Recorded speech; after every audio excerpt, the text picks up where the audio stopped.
First lady president of national Congress, national Congress की lady president कौन थी?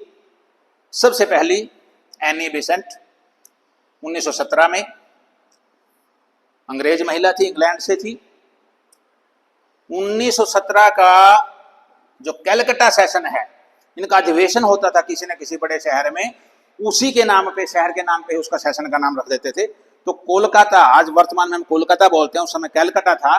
तो कलकत्ता में जो अधिवेशन हुआ उसको हम कलकत्ता सेशन कहेंगे। तो 1917 में उसकी अध्यक्षता की किसने? एनी बेसेंट ने। Represented theosophical society at world parliament of religions in Chicago 1893। और इनके बारे में क्या पहचान हो सकती है इनकी? एनी बेसेंट कोई पूछे कौन थी? एक सोसाइटी है थियोसॉफिकल सोसाइटी, उसको रिप्रेजेंट किया एनी बेसेंट ने। कहा?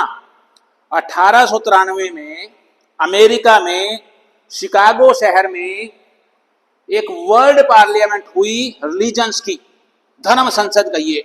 उसमें सभी धर्मों के प्रतिनिधि वहां बुलाए गए थे।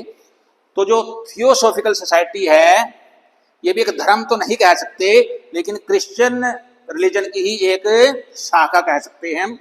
तो उसकी जो रिप्रेजेंटेशन की वो एनी बेसेंट ने की। और इसको जो वर्ल्ड पार्लियामेंट ऑफ रिलीजन्स है, इसलिए भी हम भारतीय लोग याद रखते हैं क्योंकि इसी में 1893 में भारत की तरफ से कौन गए थे? विवेकानंद जी गए थे शिकागो में वर्ल्ड पार्लियामेंट ऑफ रिलीजन्स में।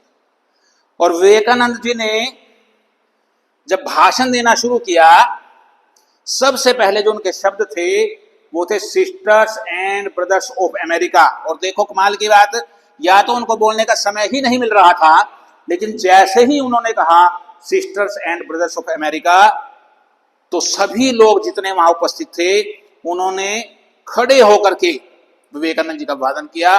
और 3 मिनट तक उस हॉल में लगातार तालियां बजती रही। तो इसलिए हम शिकागो सम्मेलन को इसलिए भी याद करते हैं। उसी शिकागो सम्मेलन में थियोसॉफिकल सोसाइटी की ओर से जो प्रतिनिधि बन के गई थी वो एनी बेसेंट गई थी। जो थियोसॉफिकल सोसाइटी थी, इसका एक मुख्य बात क्या थी? इनके अनुसार there is no religion higher than truth. इनका मेन मोटो क्या था? ये कहते थे कि सच्चाई से बढ़ करके कोई भी धर्म नहीं है। इन्होंने भारत के एक और स्वतंत्रता सेनानी थे लोकमान्य तिलक, इनके साथ मिलकर के एक लीग की स्थापना की थी, home rule league. Home rule league का मतलब